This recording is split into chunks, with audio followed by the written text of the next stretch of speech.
Norville Pycon was the most attentive man I had ever known, and even now, I can still feel what that attention was like in the beginning.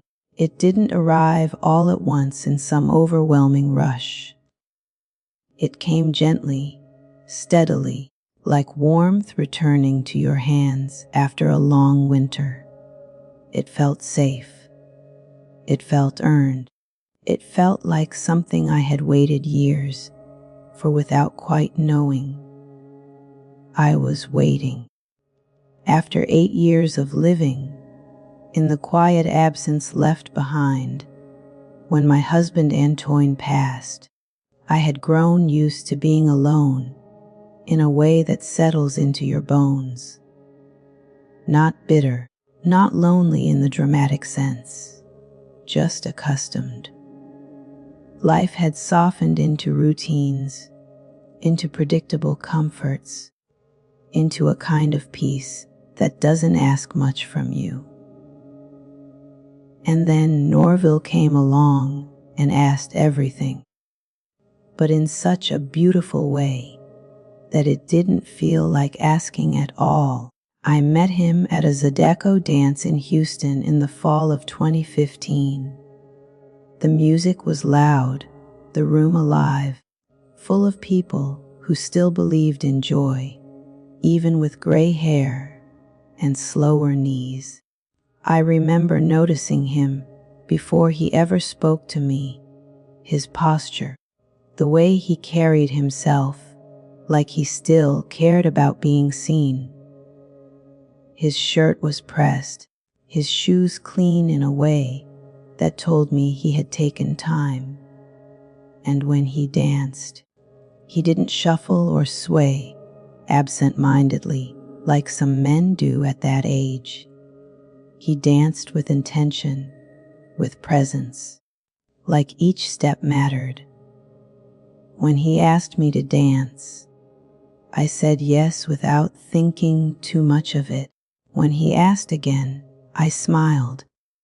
By the third time, I began to notice the pattern, the focus, and when he walked me toward the parking lot and asked for my number before I even had time to fully process the evening, something in me felt chosen. Not in a desperate way, not in a rushed way, just clearly, directly chosen. He called the next day. Not later in the week, not after playing any kind of waiting game. The very next day, and that detail, small as it may sound, carried weight. It told me I was not something to be considered casually or kept on a shelf. It told me I was already on his mind. In those early months, everything about him seemed thoughtful, not just attentive in the surface sense, but attentive in a way that made me feel seen in the details of who I was. He remembered the name of the book I had mentioned in passing. He asked about the kind of tea I liked, and then showed up with it one afternoon, as if it were the most natural thing in the world. He remembered my granddaughter, Soline's piano recital, not just that it was happening, but when it was happening, and he followed up afterward, asking how she played, what she wore, whether she was nervous. Those details matter more than people realize. They build a quiet kind of trust. They tell you, you are not just being heard, you are being kept.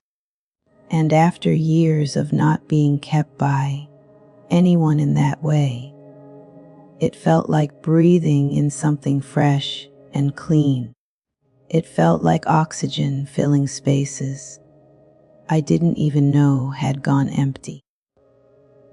What I didn't understand at the time was that even something as essential as oxygen, can become dangerous if someone else decides how much of it you're allowed to have. In the beginning, I thought what I was feeling was simply love in its most generous form, the kind where someone can't get enough of you, where your presence seems to brighten their entire day, where your absence is noticed immediately. It felt flattering, reassuring, even healing. I didn't yet have the language to separate intensity from control or devotion from dependence. I didn't understand that someone not being able to get enough of you can slowly turn into someone not allowing you to exist outside of them. It didn't happen with rules. That's the part that makes it so difficult to explain. There were no clear lines drawn, no commands given, no obvious attempts to restrict me. It was all suggestion, tone, timing, things so subtle they slip past your defenses because they don't look like threats. The first moment I can trace it back to was a Saturday morning, about 3 months into knowing him. Saturdays had always belonged to my grandchildren. Since the day they were born, I had spent that time at my daughter, Rosalie's house, watching them grow in all the small, ordinary ways that become precious over time. Soline was 5 then, full of questions and music, and Marcellus was 2, still soft in that toddler way, still learning how to form sentences that made sense. That time was sacred to me, though I never used that word out loud. I told Norville, casually, as part of conversation, that I would be heading over there for the day. He didn't object, not in any direct sense. He didn't say, "Don't go." He didn't argue or question or challenge the plan. Instead, there was a pause, a sigh, so quiet that if I hadn't already been paying attention to him in the way he had trained me to, I might have missed it entirely. Then he said, "Of course, go ahead." And then, almost as an afterthought, "I just had this idea we could spend the day together. But it's fine. Go be with your babies." On the surface, there was nothing wrong with those words. They were reasonable, even kind. But underneath them was something else, something that shifted the meaning, just enough to make me feel like I was choosing between him and my own family. It wasn't that he told me not to go. It was that he made going feel like a decision that might disappoint him. And disappointment, when it comes from someone who has been giving you so much warmth, feels heavier than it should. I went to my daughter's house that day, just like I always had. I sat with my grandchildren. I listened to Soline talk. I watched Marcellus play. But there was something different in me. A small awareness that I had left someone behind. A subtle tug that didn't belong to the moment I was in. I found myself checking the time more than usual, thinking about whether he was alone, whether he was wishing I had stayed, whether I had made the wrong choice without even realizing it. And eventually, I left early. No one asked me to. No one told me to. I made that decision myself. I got in my car and drove back to him, carrying with me a feeling I couldn't quite name yet, but one that had already begun to take root. That was how it started, not with control, but with influence. Not with demands, but with emotional weight placed gently, carefully, in places where it would grow. After that, it became easier for the same pattern to repeat itself in different forms. Wednesdays were the next place it showed up clearly. For 22 years, I had met 3 of my closest friends for lunch every Wednesday. Browsard, Deline, and Yoland. We had never felt the need to name our group or define it in any formal way. We simply existed in each other's lives, consistently, reliably, through everything that life brought our way. Births, deaths, divorces, surgeries, retirements. No matter what changed, that table remained. It was one of the few things in my life that had never been interrupted. Norville never told me to stop going. That's important. He never positioned himself as someone trying to take that away from me. Instead, he worked around it in ways that were almost impossible to point to as intentional, but felt intentional all the same. He would call right before I was about to leave. Not earlier in the morning, not at a random time.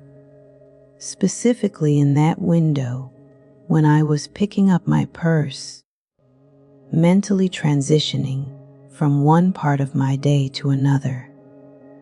The timing mattered because it caught me in motion, in a space where I could still be redirected. There was always a reason, something small, something that required just enough attention to make ignoring it feel careless. His printer wouldn't work. He couldn't find a document. He felt slightly dizzy and wanted me to come by, just to be sure everything was okay. It was never urgent enough to clearly justify canceling my plans, but never insignificant enough to dismiss without feeling like I was neglecting him. Sometimes, instead of calling, he would make plans for later that day. Something thoughtful, something appealing. Tickets, a reservation, a drive somewhere nice. And suddenly, my lunch had a time limit attached to it. I couldn't stay as long. I couldn't be fully present. And then there were the days when he said nothing at all. Those were, in some ways, the most powerful. I would go to lunch, sit with my friends, try to engage the way I always had. But somewhere in the back of my mind, there would be a quiet question waiting for me. When I got home, and when I did get home, I would find him withdrawn, not angry, not confrontational, not even openly upset, just quiet, distant, as if something had shifted and I was now outside of it. That silence would stretch across the evening, filling the space between us with something unspoken, and I would begin to search for the reason. I would replay my day, my choices, my timing, my words, until eventually I would arrive at the conclusion that the mistake had been leaving at all. Over time, I adjusted. not because he told me to, but because it felt easier than carrying that discomfort. I started leaving lunch early, then sometimes not going at all. At first, it felt like a choice. Then it felt like a habit. Eventually, it felt like something that had always been this way. In 8 months, something that had been constant for over 2 decades began to disappear piece by piece. And I was the one removing it, convinced each time that I was simply being considerate, attentive, loving. What I didn't see then, what I can see clearly now, is that none of it required force. It only required patience, consistency, and a deep understanding of how to make someone feel responsible for your feelings without ever saying the words out loud. And each time I missed one of those lunches, each time I canceled, or left early, or chose him in some small, seemingly reasonable way, Norville became everything he had been in the beginning all over again. The warmth returned instantly, like a switch had been flipped. His voice softened, his attention sharpened, his affection deepened. He looked at me the way he had when we first met, as if I were still the center of something bright and important in his world. It felt like being rewarded, though I wouldn't have used that word then. It felt like harmony restored. There was a rhythm to it, one I didn't consciously name, but followed all the same. When I gave him more of my time, more of my presence, more of my availability, he expanded. He became generous with his love, consistent with his attention, almost radiant in the way he showed up. And when I didn't, when I held onto a piece of my life that didn't include him, he dimmed. Not dramatically, not in a way that would raise alarms, but just enough that I felt the difference, just enough that I noticed what was missing. It trained me without ever calling itself training. My husband Antoine, God rest that man, had always been simple in the way that truly good men often are. When I told him I was heading out to meet my friends, he never asked how long I would be gone, never made a face, never inserted himself into that space. He would just smile and say, "Tell the girls I said hello." And he meant it. There was no hidden message, no emotional weight tucked behind it. He understood something about me that I didn't even realize was something to be understood. He knew that my friendships were not separate from me. They were part of me. That the woman he loved was strengthened by those connections, not diminished by them. A woman with friends is a woman with a spine. Antoine respected that spine. He leaned on it, trusted it, never tried to bend it into something else. Norville understood that truth just as clearly, but where Antoine respected it, Norville studied it. And because he understood it, he knew exactly where to apply pressure. He never attacked my friendships directly. He never told me those women were unimportant or unnecessary. That would have been too obvious, too easy to resist. Instead, he worked around them, slowly reshaping the space they occupied in my life until they no longer held the same weight. His line never changed. Every time I mentioned plans with anyone, my friends, my daughter, even something as simple as an afternoon errand, he would say it in that same soft tone, that same almost vulnerable way. "I just miss you when you're gone." It sounded beautiful. It sounded like something you would write in a letter, something you would remember fondly. It sounded like love in its purest form, the kind that notices absence, that values presence, that feels incomplete without you. And because it sounded like that, I accepted it as that. But over time, I began to feel what sat underneath those words. It wasn't just that he missed me. It was that my absence created a kind of imbalance he expected me to correct.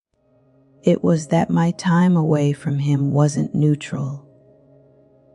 It was something that needed to be compensated for, something that required adjustment on my part.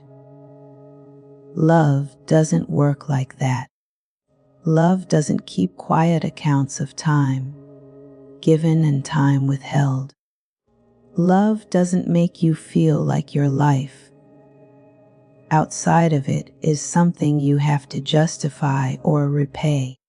That sentence, repeated over and over again, wasn't simply an expression of affection. It was a boundary being drawn without ever being named.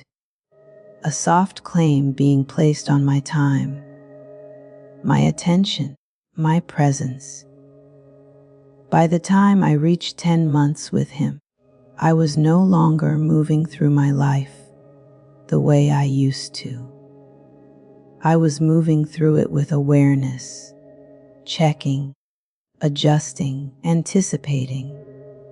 Even when I was somewhere else, a part of me was with him, thinking about how long I had been gone, whether I should leave soon, whether I had already stayed too long. I remember sitting at Rosalie's kitchen table on one of the Saturdays I actually managed to keep. The room felt familiar in every way it always had. The light coming through the window, the quiet hum of the house, the sounds of my grandchildren somewhere nearby. It should have felt grounding. Instead, I felt slightly out of place, like I was visiting something that used to belong to me more fully than it did now. Rosalie watched me for a while before she spoke. Not casually, not distractedly, intentionally.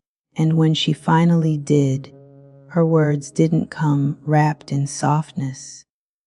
"Mama, you used to come over every Saturday." There was no accusation in her tone, yet just a statement of fact. But then she continued, "Now I'm lucky if I see you twice a month.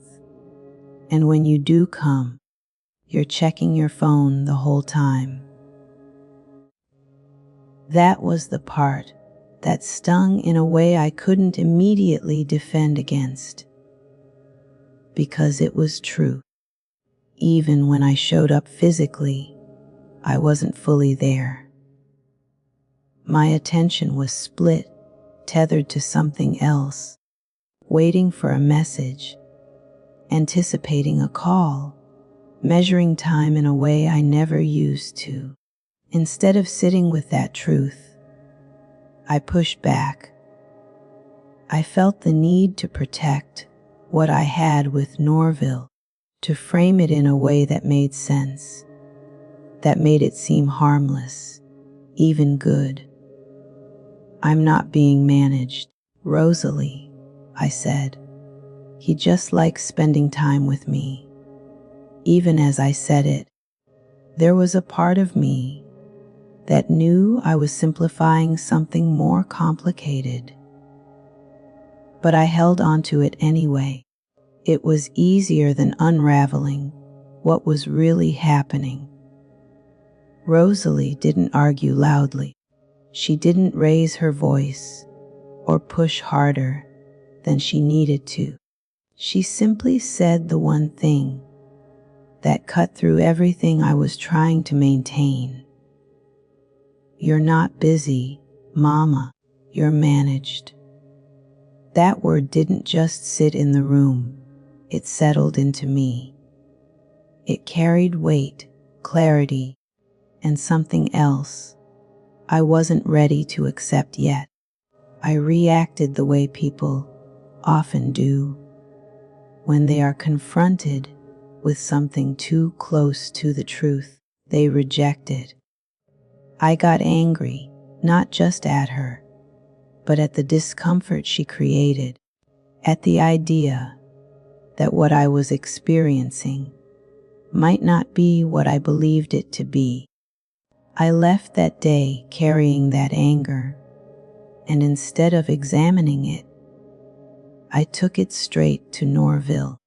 I called him while I was driving, my voice tight, my words quick. I told him Rosalie was being dramatic, that she didn't understand, that she was making something out of nothing, and he responded exactly as he always did when someone outside of him came too close to naming what was happening. Some people don't understand what we have. There was no defensiveness in his voice, no need to argue or explain, just calm certainty, a quiet reassurance that placed him and me on one side and everyone else on the other. And I believed him. I believed him because by that point, his voice had become the one I trusted most. The one that soothed me when I felt uncertain. The one that restored that feeling of being chosen, of being important, of being central to something meaningful. That's how the isolation deepens. Not by removing people from your life entirely, but by shifting who you trust to interpret reality. By the time you notice it, the people who have known you the longest, who have seen you the clearest, begin to sound distant. Their words feel less certain, less aligned with what you're experiencing in the moment. They become background noise. 2 more months passed like that. 2 more months of subtle adjustments, of small decisions that leaned in one direction over and over again, until that direction became the default. My world didn't collapse all at once. It narrowed, quietly, gradually, so gradually that I could still tell myself everything was fine. And then, in the same week, 2 moments happened that refused to be softened or explained away. The first was in my bedroom. Norville was standing there, looking around with a kind of casual familiarity he had earned over time.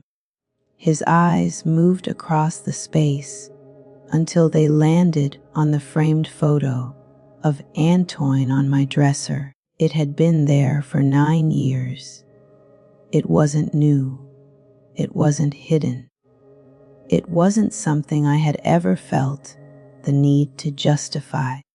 He had seen it countless times before and never said a word. But this time, he spoke. "You ever think about putting that in a drawer?" he said, almost lightly, almost playfully. Might be nice for us to have our own space. He smiled when he said it, as if it were a harmless suggestion. Something practical, something reasonable. But the moment those words reached me, something shifted in a way that felt immediate and undeniable. It wasn't confusion. It wasn't uncertainty. It was recognition. And Toyne was not a presence competing with him. He was part of my life in a way that had nothing to do with comparison. He was my husband of 31 years, the father of my child, a man whose absence had shaped the very space Norville now occupied. And yet, in that moment, Norville treated him like something that needed to be removed, tucked away, minimized so that there would be no part of my life, past or present, that didn't center him. Even my memories, even my grief. I didn't move the photo. I didn't agree. But I also didn't challenge him. I held the discomfort inside me, turning it over, feeling its weight, recognizing that it didn't belong to something healthy. The second moment came just days later. I made it to Wednesday lunch for the first time in 3 weeks.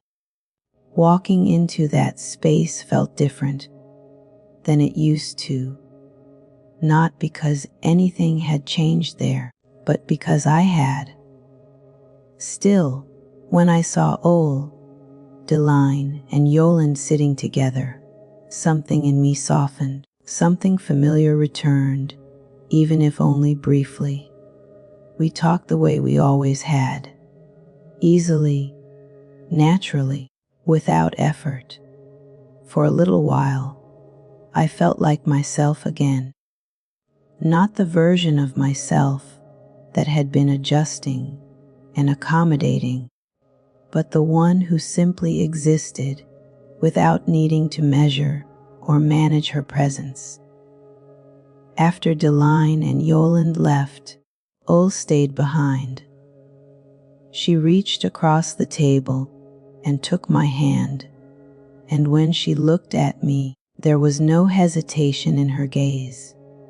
Just years of knowing, years of watching, years of understanding who I was and noticing who I had been becoming.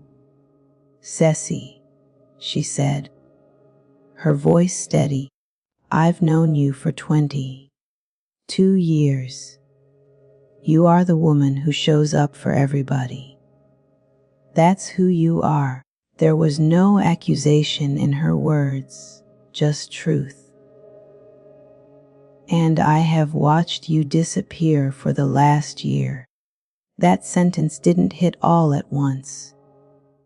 It settled slowly, filling spaces I had been avoiding, naming something I had felt but not allowed myself to fully see. You're not showing up for your grandkids. You're not showing up for Rosalie. You're barely showing up here. Each statement removed another layer of denial, another piece of the story I had been telling myself. She paused, letting it sit between us, giving me space to respond, to correct her, to explain. And then she asked, gently but directly, "What is he giving you that's worth everything you're giving up?" I opened my mouth, ready to answer, ready to defend, ready to justify. But nothing came, not because I didn't want to respond, but because there was nothing true I could say that would hold up against that question. In that moment, without the softness, Without the framing, without the careful way I had been interpreting everything, the truth stood alone. There was no balance. There was no equal exchange. There was only me, slowly handing over pieces of my life, and him taking them in ways that felt like love, until you looked at what was left behind, and what was left behind was almost nothing. Norville was giving me attention. Constant, consuming, total attention.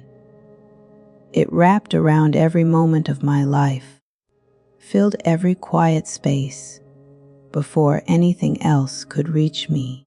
It was overwhelming in the way that first bright sunlight after years of shade feels overwhelming, warm, thrilling, almost intoxicating. At first, it felt like devotion. It felt like love. It felt like being truly seen in a way I hadn't experienced since Antoine had passed. I mistook it for love, but the truth was far more complicated. Attention that costs you everyone else isn't love. It's a gilded cage. It's captivity with a compliment on top. It's the illusion of affection, the performance of tenderness, paired with the quiet subtraction of your life, piece by piece. You feel the glow, the thrill of being chosen. But what you don't notice is how little remains outside of the space he claims for himself. I sat at that table, surrounded by the women who had been my constants for decades, and I saw myself clearly for the first time in 14 months. There was no one else around to soften the reflection, no charming smile or persuasive word to distract me. The woman I saw was tiny, not physically, not dramatically, but in the way that mattered. The woman I had been, who laughed easily, who was present fully for her family, who showed up without guilt or calculation, had shrunk into someone unrecognizable. She had become someone cautious, measured, wary of her own desires, shrinking away from the life that had once defined her. And in that clarity, I knew I had to act. I ended it that week. There was no shouting, no dramatic scene, no list of grievances. I simply said, "This isn't working for me, Norville." Calm, firm, a statement of truth, without apology or embellishment. His reaction revealed everything his charm had been hiding. First, there was hurt. Deep, palpable hurt, the kind that makes a person step back and feel that the world has shifted. Then confusion, as if my decision didn't fit into the story he had written for us. And beneath that, the anger came, slow and measured, but unmistakable. He told me I was throwing away something beautiful. He suggested my friends were filling my head with nonsense. He framed my life outside of him as the problem. And then he said something that crystallized everything, that stripped the illusion away completely. After everything I've given you, not we, not what we built together, just those words, cold and possessive, like a ledger being settled. He expected gratitude for the attention that had cost me my village, for the devotion that had narrowed my life until it fit entirely around him. He treated the cage as a gift, gilded though it was, as though the very thing that diminished me was proof of his love. I do not believe Norville fully understood the impact of what he was doing. I do not think he set out with malice or a careful plan to control me. I think he was a lonely man. His wife had died, and he carried a deep, silent fear of being alone again. That fear made him grasp tightly at what he could claim. And in that grasp, my world became smaller and smaller. Loneliness is not cruelty, but loneliness combined with power over someone else's life is control. Fear with a smile on it is still fear, and I allowed it. I let myself shrink. I heard the sighs, the quiet disappointments, the subtle pressures, and I internalized them. I watched my own world contract, and I told myself it meant I was loved, that this intensity, this consuming attention, was proof of devotion. I rewrote his story in my mind to make it prettier than it was. I smoothed over the discomfort, softened the edges, turned manipulation into affection, guilt into care. I let loneliness excuse what was happening, because I was lonely too, and it was easier to believe the story that kept me tethered to him than the one that revealed the truth. Antoine had never made me feel that way. Antoine had never asked me to diminish myself to maintain our connection. He had loved my life, loved that I was full, loved that I had friends, a village, a world outside of him.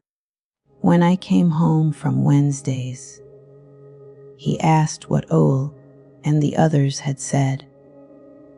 When the grandchildren came over, he played on the floor with them, present and alive with them, never resentful that they took my attention.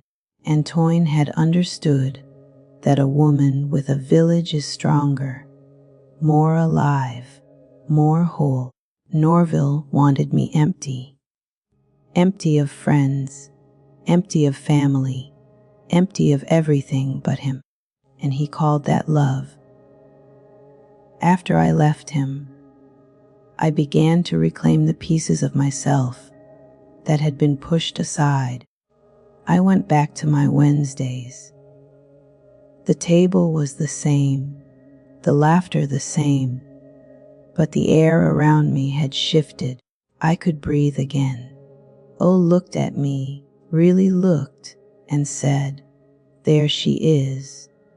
Not someone new, not someone transformed, just me, present again, taking up space in the way I had always deserved. I went back to my Saturdays, back to Soline and Marcellus, back to the routines, the joy, the consistency that had once been my life.